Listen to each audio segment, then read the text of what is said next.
6. Si unaona mimi wa kuchezewa, haya nicheze.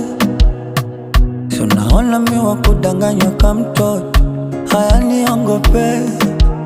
Si unaona mimi wa kufokewa, haya nifoke. Si unaona mimi wa kupotezewa muda, haya nipoteze. Imagine unamuumiza mtu ambaye kosa lake yeye kukupenda kwa dhati. Au kama upendi kuniona naishi, niambie nijue ujinafasi.